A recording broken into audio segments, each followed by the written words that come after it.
বাংলাতে এবারে রাষ্ট্রপতি শাসনের দাবি করেছেন অভিজিৎ গাঙ্গুলি। অবাধ ভোট হলে তৃণমূল মুছে যেতে পারে, দাবি অবসরপ্রাপ্ত বিচারপতি।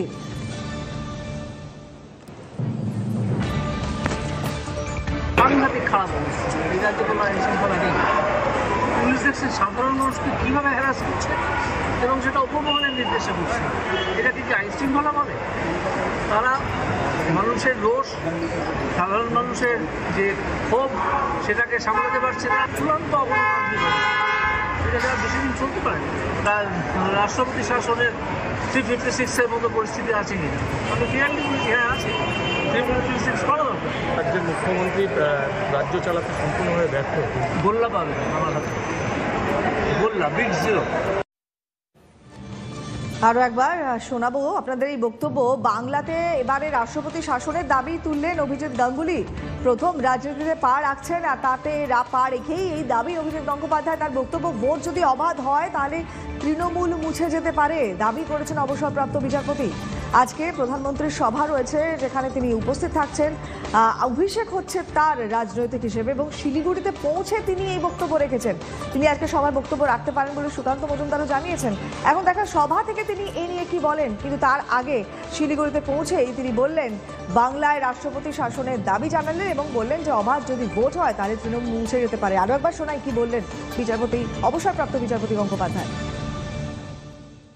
সাংঘাতিক খারাপ অবস্থা, এই রাজ্যে কোনো আইন শৃঙ্খলা নেই।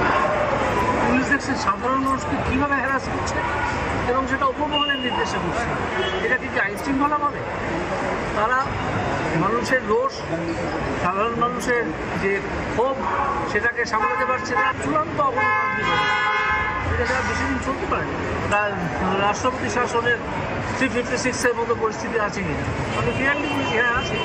356 করা দরকার। রাজ্যের মুখ্যমন্ত্রী রাজ্য চালাতে সম্পূর্ণভাবে ব্যর্থ। গোল্লা পাবে আমার হাতে, গোল্লা বিগ জিরো। এই মুহূর্তে আমরা যোগাযোগ করেছি তৃণমূল মুখপাত্র অরূপ চক্রবর্তীর সঙ্গে।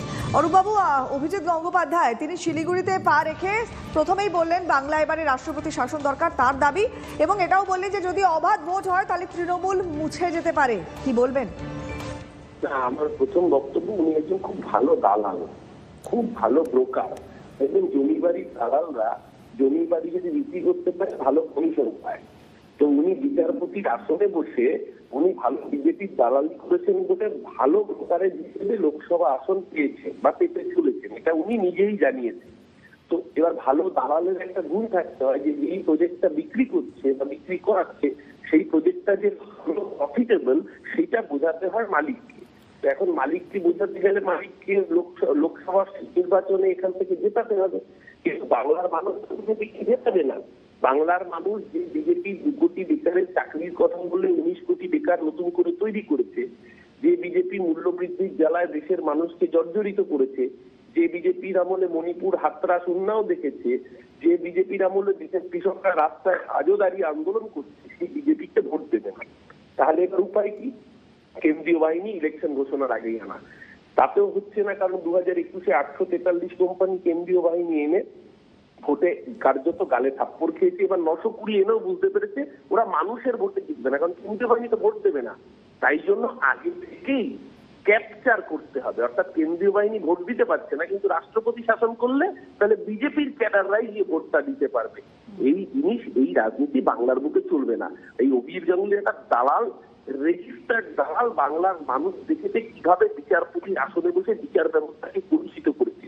এই দালালটা যখন আপনাদের সংবাদ মাধ্যম প্রশ্ন করেছে যে আপনি গডসের পক্ষে না গান্ধীর পক্ষে, যখন বিচারপতির আসনে বসতো মাথার উপর মহাত্মা গান্ধীর ছবি থাকতো, এই দালালটা বলেছে যে আমি কার পক্ষে, আমি সেটা আপনাদের বলতে পারবো না। এইটুকু বলার মুরদ হয়নি যে গান্ধীর খুনি গডসের পক্ষে আমি নই। এই দালালের থেকে আর কি প্রত্যাশা করছে? দালাল দালালি করছে, ওকে দালালি করতে দিন। ওকে ভোটে দাঁড়ালে পরে বাংলার মানুষ আজকে উপযুক্ত ভাবে শুধু বোঝাতে চাই না, যতগুলো রায় সুপ্রিম কোর্টে খারিজ হয়েছে ততবারও চিৎকার করেছে বাংলার মানুষ ওকে খারিজ করবে এই দালাল নাম। বেশ, আমাদেরও নজর থাকবে। অনেক ধন্যবাদ আপনার প্রতিক্রিয়ার জন্য।